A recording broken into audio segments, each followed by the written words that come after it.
Dumbledore made me and Draco follow him. He kept shouting at us angrily. "You ludicrous fools!" he shouted.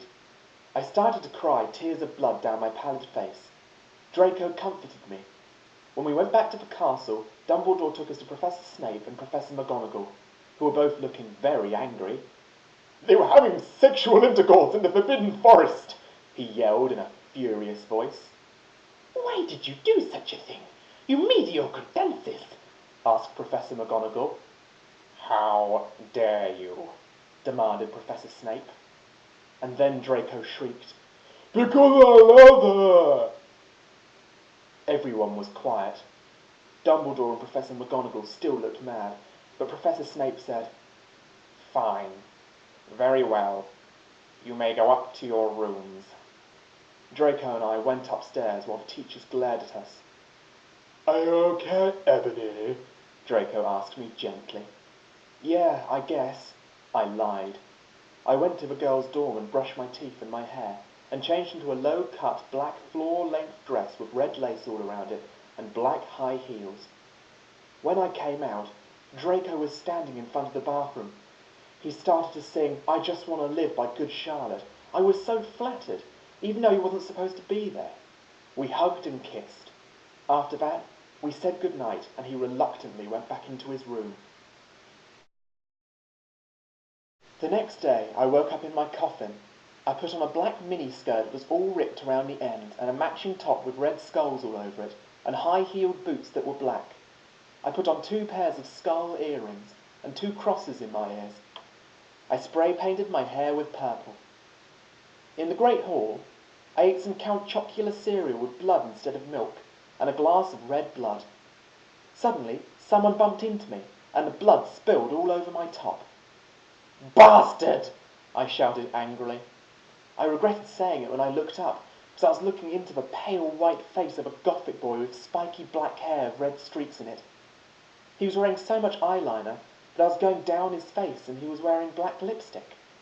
He didn't have glasses anymore, and now he was wearing red contact lenses just like Draco's, and there was no scar on his forehead anymore. He had manly stubble on his chin.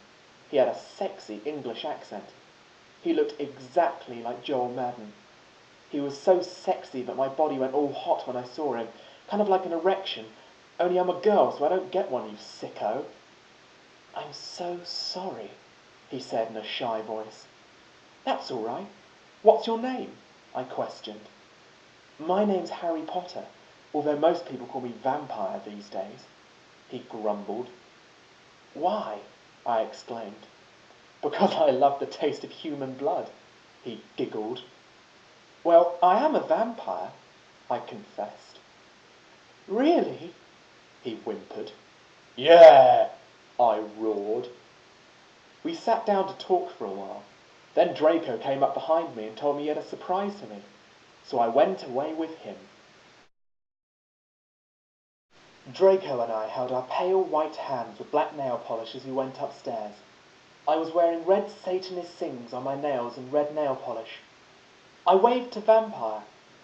Dark misery was in his depressed eyes. I guess he was jealous of me that I was going out with Draco. Anyway, I went upstairs excitedly with Draco. We went into his room and locked the door. Then we started Frenching passively, and we took off each other's clothes enthusiastically. He felt me up before I took off my top. Then I took off my black leather bra, and he took off his pants. We went on the bed and started making out naked, and then he put his boy's thingy in mine, and we had sex. "Oh, Draco, Draco!" I screamed while getting an orgasm. When all of a sudden I saw a tattoo I had never seen before on Draco's arm. It was a black heart with an arrow through it.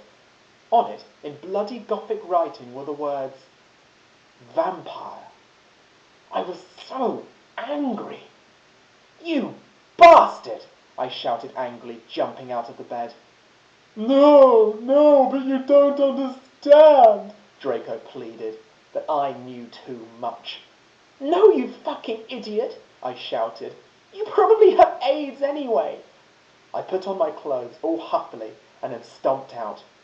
Draco ran out even though he was naked. He had a really big you-know-what, but I was too mad to care.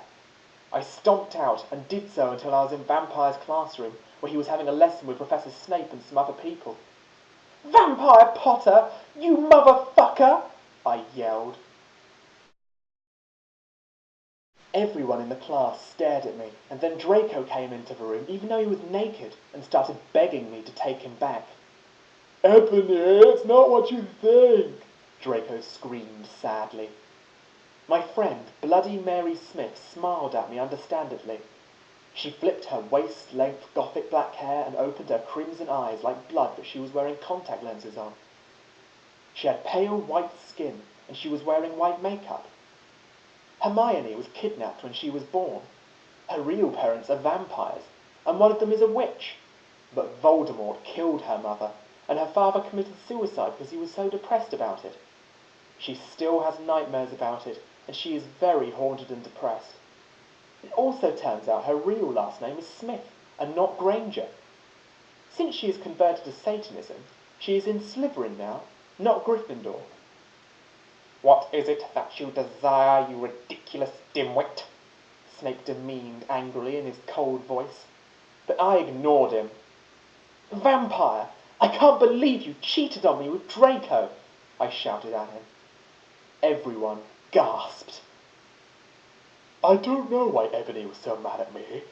I went out with Vampire, I'm bi, and so is Ebony, for a while, but then he broke my heart. He dumped me because he liked Brittany, a stupid preppy fucker. We were just good friends now. He had gone through horrible problems, and now he was gothic. Like I would hang out with some prep." "But I'm not going out with Draco anymore," said Vampire. "Yeah, fucking right. Fuck off, you bastard," I screamed. I ran out of the room and into the forbidden forest, where I'd lost my virility to Draco. And then I started to burst into tears.